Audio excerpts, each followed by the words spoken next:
Uma das buscas incessantes da humanidade é pela felicidade.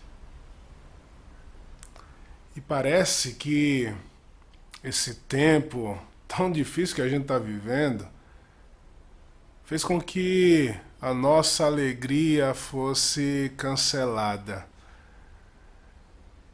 É como que os nossos sonhos, os nossos recursos, a nossa liberdade, a nossa segurança em relação à nossa saúde nos fosse roubada. E tudo isso faz com que a gente olhe para nós mesmos e perguntemos se vale a pena essa busca frenética, seja por segurança da saúde, seja pela economia ou pelas riquezas, seja por viver a minha liberdade diante de um tempo que nos privou de tudo isso. Nós perdemos recursos, nós perdemos a saúde, seja física, seja psicológica. Nós perdemos a nossa liberdade de ir e vir. Nós precisamos colocar máscaras e não mais nos aproximar tanto das pessoas. Que vida é essa? E onde nós poderíamos então encontrar a felicidade em meio a um mundo que parece desaguar num abismo infinito e sem volta? Essa é a pergunta de muitos. Essa é a pergunta de muita gente que tem olhado para a sua vida e tem olhado para a situação que está vivendo e tem desistido da existência. Tem caído em depressão. Porque lutou tanto e um ano parece que tudo se esvaiu. Mas é possível sim ser feliz em meio ao mundo difícil, em meio a um mundo que está fadado ao caos, como diz a lei da entropia. Tudo tende à desorganização. É possível encontrar felicidade mesmo nós estando nesse momento peculiar e difícil. Em outros momentos peculiares e difíceis nós iremos encontrar nessa existência, mas é possível sim ser feliz. A gente está começando uma série sobre felicidade. Como viver essa felicidade? E logo me vem à mente, nessa parte introdutória, a vida do psiquiatra, psicólogo, criador da logoterapia, Viktor Frankl. Viktor Frankl é um austríaco de família judia que foi perseguido na época do nazismo, foi perseguido pela Alemanha nazista. Ele e toda a sua família foi levado para os campos de concentrações, foi levado para Auschwitz. Lá, todos morreram. Inclusive sua esposa, que estava grávida do seu primeiro filho. Ele sofreu muito, sofreu bastante. É interessante que, em meio à saúde roubada, em meio às economias tiradas, em meio à liberdade privada, Viktor Frankl dizia para si mesmo que eles não poderiam roubar-lhe os sonhos e a esperança. Não poderiam roubar-lhe a imaginação. Era uma força interior tremenda. Vale salientar que ele acredita em Deus. E após se ver livre das prisões de Auschwitz, Viktor Frankl ele cria a sua linha psicológica que de alguma maneira vai trazer para pessoas em depressão, vai trazer para pessoas em tristeza de alma, em sofrimento de espírito, sentido e significado para a vida. É algo que eu sempre sugiro a muitos amigos psicólogos estudarem um pouco a vida de Viktor Frankl e seu trabalho. E sobre o sentido da vida, ele disse: nós podemos descobrir o significado da vida de 3 diferentes maneiras: fazendo alguma coisa, experimentando um valor ou amor e sofrendo. E é exatamente isso que a vida cristã nos ensina.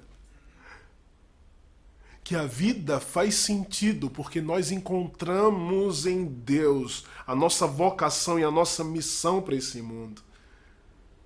A vida faz sentido porque nós encontramos em Deus valores e um amor profundo de nós para com Ele e principalmente dele para conosco, porque afinal de contas a Bíblia diz que Ele nos amou primeiro.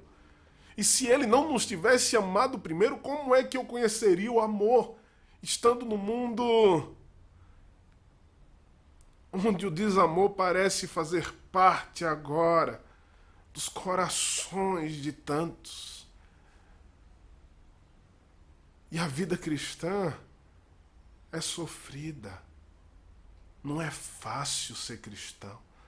É pressão de todo lado. Mas a gente descobre o sentido e significado para a vida. Por quê? Porque a vida ela não se resume apenas a isso. Pelo contrário, nós temos uma viva e real esperança de que o final da história e em meio a essa caminhada da história onde nós estamos, nós podemos nutrir essa esperança cumprindo a nossa missão, tendo os valores do reino impregnados em nosso coração, a fim de manifestarmos ao mundo o que é que significa viver. E viver é um chamado à felicidade. Por isso que o apóstolo Paulo ele vai dizer, aconselha aos ricos deste século a não colocarem a sua esperança na instabilidade das riquezas. Pelo contrário, façam com que eles tenham corações generosos, sejam ricos perante Deus. Essa é a nossa esperança. A nossa vida está diante do Senhor. A nossa vida está diante do Criador de todas as coisas. Isso nutre o nosso coração e nos enche de plena felicidade, ainda que passemos por lutas, ainda que passemos por privações. Então, nessa primeira mensagem, eu queria compartilhar com vocês Mateus capítulo 5, a partir do versículo 13, que diz: vós sois o sal da terra. Ora, se o sal vier a ser insípido, como restaurar o sabor? Para nada mais presta, senão para ser lançado fora, ser pisado pelos homens. Vós sois a luz do mundo. Não se pode esconder a cidade edificada sobre um monte, nem se acende uma candeia para colocá-la debaixo do alqueire, mas no velador, e alumia a todos os que se encontram na casa. Assim brilhe também a vossa luz diante dos homens, para que vejam as vossas boas obras e glorifiquem a vosso Pai que está nos céus. Jesus ele está falando para os seus discípulos, para aqueles que querem verdadeiramente viver a glória do reino de Deus em suas vidas, para aqueles que querem verdadeiramente manifestarem os sinais da realidade de Deus através de suas vidas. E a esses discípulos, Jesus, ele diz: vocês são o sal da terra, vocês são a luz do mundo. E aqui o contexto é um contexto onde o Império Romano, o Estado, homens, com seus próprios valores, tentavam impor sobre as outras nações as suas perspectivas com respeito à realidade e com respeito à vida. Eles se autodeclaravam luz para as nações. É uma declaração de divindade, de fato. Mas como pode haver luz com tanta violência? Como pode haver luz privando você da escolha e da liberdade? Como pode haver luz cobrando seus impostos? E se você não pagar esses impostos, você pode vir sofrer sérias consequências diante de um império opressor. Jesus está dizendo, não são eles que são luz. Também havia toda a perspectiva religiosa, farisaica, hipócrita, que se colocava como luz, oprimindo as pessoas e colocando uma série de tarefas rígidas, impossíveis de ser feitas, porque nem eles mesmos cumpriam com os seus próprios dilemas religiosos, suas próprias leis religiosas e falsas interpretações da Torá. Eles se colocavam como luz também. E Jesus está dizendo, não, luz aqui são vocês. Vocês são a luz do mundo, vocês são o sal da terra. E a gente tem em vista e tem a perspectiva de que se eles são sal da terra, se eles são luz do mundo, é porque existe de fato um mal. Ou seja, Jesus está colocando os seus discípulos com os pés na realidade. Um mal existe. Diante desse mal, nós precisamos cumprir a nossa vocação, a nossa missão. Nós somos chamados para sermos sal, ou seja, aqueles que preservam esse mundo, aqueles que preservam esse mundo da putrefação, da deteriorização. Acho que acertei. Nós somos aqueles que, onde chegam, demonstram uma nova realidade. A nossa vida, as nossas atitudes, as nossas obras revelam algo de Deus. E aqui tem algo tão especial. Nós não fazemos isso para sermos vistos pelos homens. Porque muitas das nossas obras e boas obras ninguém está vendo, só Deus. O sal trabalha no escondido. Ninguém está vendo, mas Deus está vendo a sua luta, o seu trabalho. Confie no Senhor. A luz, ela aparece, ela brilha. Mas nós não brilhamos porque nós queremos a glória dos homens, pelo contrário, nós brilhamos porque é tão natural em nós brilharmos a face do Deus em quem nós cremos, é tão natural em nós. A gente está vivendo diante dele, a bênção dele está sobre nós, e isso é Jesus restabelecendo a missão de Israel que foi dada no Antigo Testamento de ser luz para as nações. Salmos 67 vai dizer exatamente isso, que a luz do teu rosto brilha em nós, Senhor. É as características do Deus vivo. E que características são essas? Jesus vai falar a partir do versículo 3. Bem-aventurados os humildes de espírito, porque deles é o reino dos céus. Bem-aventurados, benditos, abençoados. O termo na língua grega é Makarios. E Makarios é a bênção derramada sobre determinado povo, determinado tipo de gente. Entre tantos, Deus olha para esse povo ou essa pessoa específica e fala, eu vou abençoar. Por quê? Porque ela tem humildade. E o que é ter humildade? Humildade é você não ser autossuficiente. É você olhar para você mesmo e perceber que em você precisa de mudanças, precisa de preenchimento, existem lacunas na sua vida que sempre precisarão melhorar, porque você está diante de um contexto onde não existe de fato perfeição. Essas pessoas que são humildes, elas são bem-aventuradas, porque elas vão olhar para o outro, e elas não vão olhar para o outro com auto-julgamento. Como dizia Crisóstomo, seja extremamente crítico de si mesmo, para que quando você olhe para o outro, você não precise olhar com arrogância e com crítica para com o outro. Porque afinal de contas você percebeu que você precisa de algo tão quanto o outro precisa também. Você não é autossuficiente. Bem-aventurados os que choram, porque serão consolados. Chorar faz parte da vida. Gente forte chora.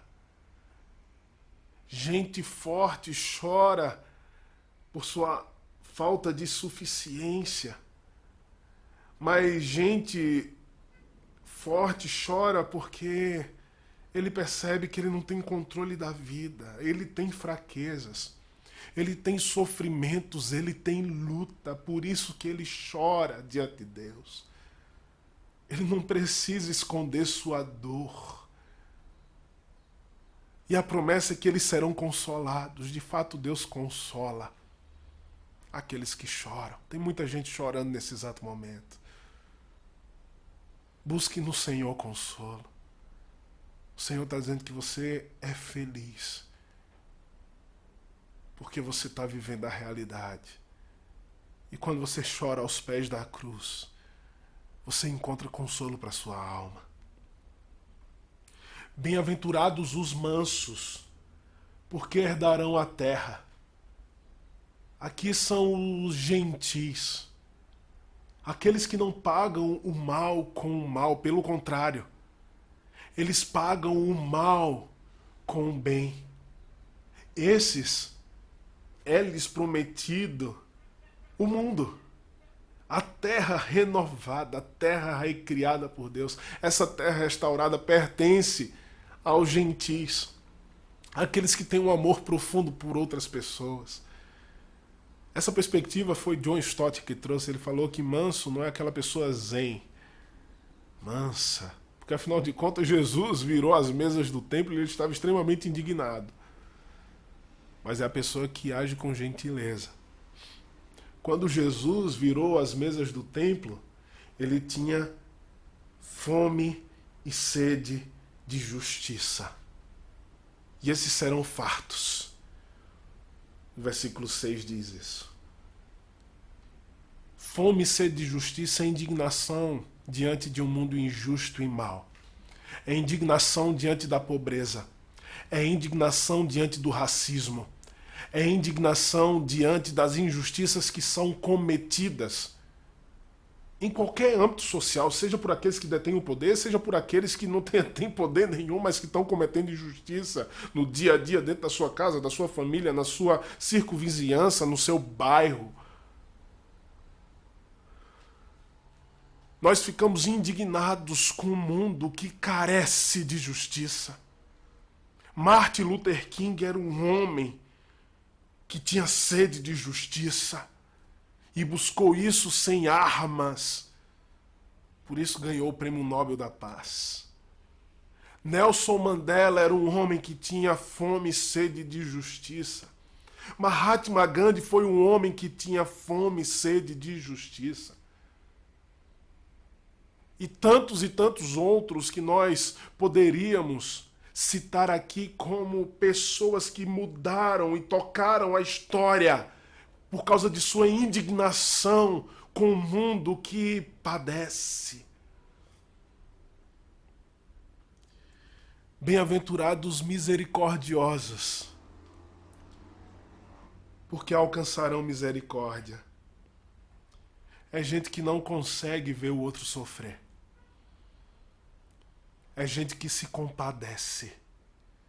Só que compaixão é diferente de pena. Pena, a gente olha, tem pena. E tendo pena, a gente não faz nada. A gente simplesmente deixa as coisas passarem. Aquele sentimento passa, mas quando a gente tem compaixão, a gente toma uma atitude. O livro de Mateus é repleto de exemplos onde Jesus, quando se compadeceu, ele tomou uma atitude. Misericórdia exige atitude.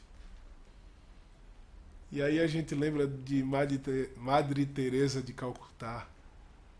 Essa mulher que tomava atitudes diante do sofrimento do outro. O misericordioso, ele sofre com o outro. O misericordioso, ele sente a dor do outro. Bem-aventurados os limpos de coração, porque verão a Deus. É aquilo que fala nos Salmos sobre o homem que habita na presença do Senhor, aquele que é limpo de coração. E o que é ser limpo de coração? Ser limpo de coração é ser sincero. Essa palavra sincero vem do latim sincera. E sincera é dentro de um contexto onde se vendia esculturas em cera, né? E por vezes algumas esculturas elas eram carregadas de uma maneira não tanto quanto cuidadosa e quebravam algumas partes. Uma parte da orelha, uma parte do cotovelo, uma parte do nariz, enfim. E eles preenchiam essas partes quebradas com cera, que perdia a sua originalidade. Então, quando eles iam vender essa escultura, a pergunta que o comprador fazia: tá com cera ou sem cera? É daí que vem a palavra sinceridade. O puro de coração, ele é sincero. Ele é verdadeiro, ele demonstra exatamente aquilo que está por dentro, o que sai dele é aquilo que ele é. Mas essa sinceridade tem como referência a verdade de Deus.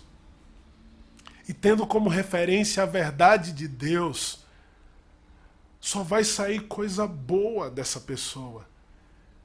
Ela se encontrou com o Senhor, percebeu a sua necessidade de transformação, e percebendo a sua necessidade de transformação,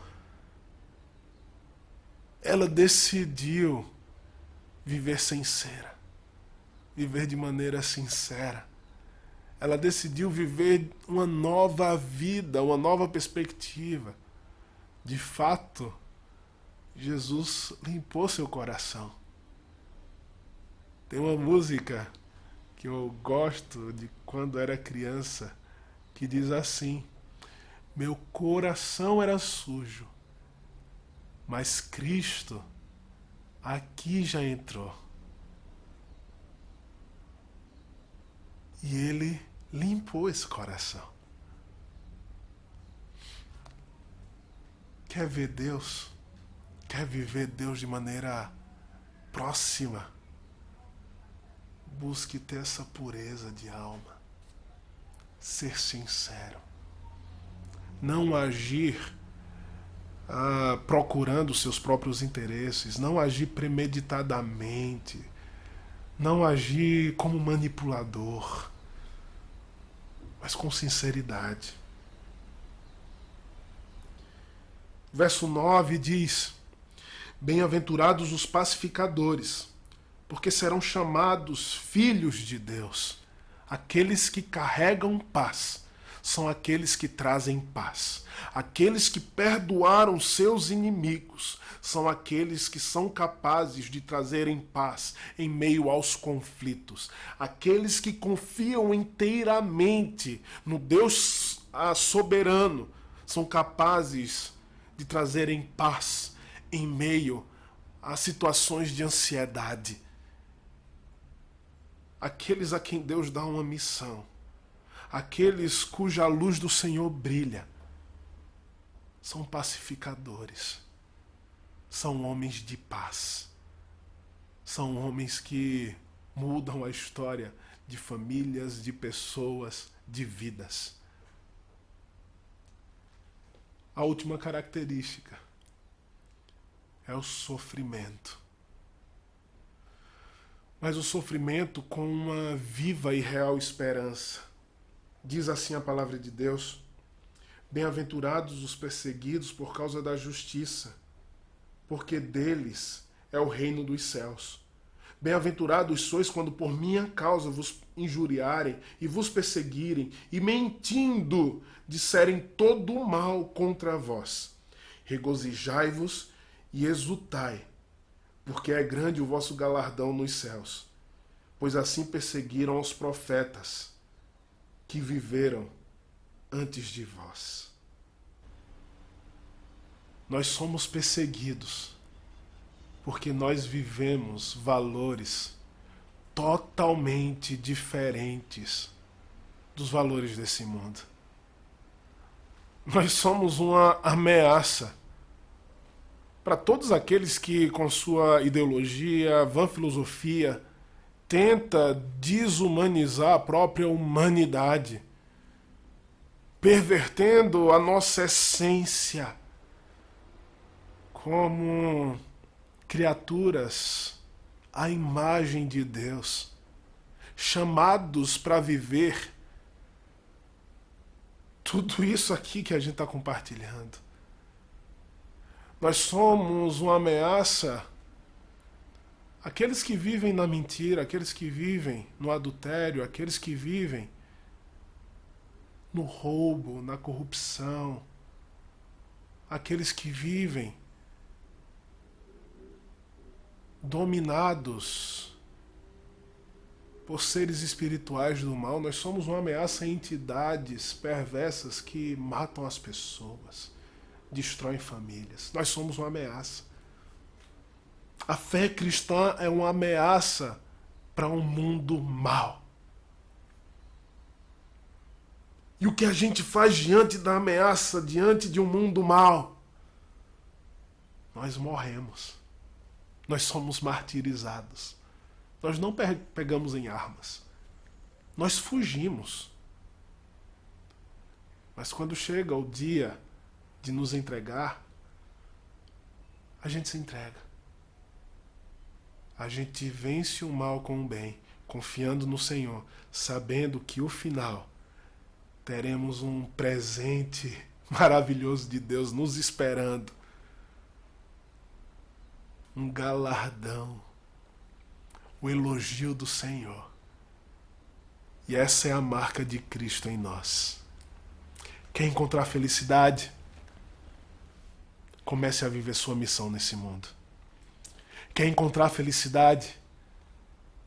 Comece a buscar ser esse Macários, esse bem-aventurado, esse que resplandece a glória de Deus. Deus abençoa tanto que o nosso rosto brilha. Quer encontrar felicidade? Não tenha medo de encarar o sofrimento. Quer encontrar a felicidade? Experimente desse amor de Deus. Cristo Jesus nos chama hoje para vivermos a felicidade em meio a um mundo que carece de homens e mulheres que encontraram ela. Vamos brilhar, vamos preservar esse mundo, vamos trazer sabor para a vida, vamos abençoar todas as pessoas. Esse é o nosso chamado, esse é o meu chamado, esse é o seu chamado. Se coloque diante de Deus agora em oração. Diga: Senhor, eis-me aqui, usa-me para a tua glória, brilha o teu rosto em mim. Que a tua realidade seja manifestada, os sinais do reino sejam vistos em mim, em nome de Jesus. Vamos orar, irmãos. Se coloque em atitude de oração. Se quiser se colocar de joelho aí na sua casa, se coloca de joelho. Quiser estender suas mãos, estende suas mãos. Um símbolo de entrega. Quiser colocar a mão no coração, coloca a mão no coração, mas tenha atitude de oração nesse momento. Nós estamos, ó Deus, diante do Senhor para te rogar, Pai, que o teu rosto brilhe em nós. Nós não somos suficientes, Pai. Nós precisamos aprender tantas coisas. Nós temos dores em nossa alma, por isso que nós choramos diante do Senhor. Deus, nós queremos agir com gentileza, pagando o mal com o bem nessa vida. Senhor, nós queremos nos indignar com a injustiça e tomarmos atitude em relação a ela. Nos dá um coração misericordioso, bom, compassivo. Nos ajuda, Senhor, a sermos pacificadores, a trazer a paz. Nos dá um coração puro diante do Senhor, sincero, que não tem o que esconder e que vive, ó Deus, a tua verdade. Que diante da perseguição nós não esmoreçamos, pelo contrário, nós possamos, Senhor, ser fortes, corajosos, em nome de Jesus. Nos ajuda, Senhor, nos ajuda. Precisamos do teu poder em nós, Espírito Santo de Deus, precisamos da tua vida atuando em nós, precisamos do teu toque, então vem com poder agora. Vai tocando cada coração, que eles sintam, ó Deus, em seus próprios corpos o teu toque nesse momento. Deus, no nome de Jesus, derrama graça, poder, derrama tua glória. Ó Deus, derrama, ó Deus, ousadia e a mais pura felicidade em se redescobrir diante do Senhor, em meio ao mundo perverso, difícil, em meio ao mundo em dores. Queremos ser bem-aventurados, felizes, abençoar esse mundo. Nos ajuda, Pai. Que a graça do nosso Senhor Jesus, que o amor de Deus, nosso Pai, que a vida, o poder, a glória e as características do Espírito Santo de Deus seja sobre você, para que a sua luz brilhe e todos glorifiquem a Deus por causa da sua vida. Em nome de Jesus. Amém.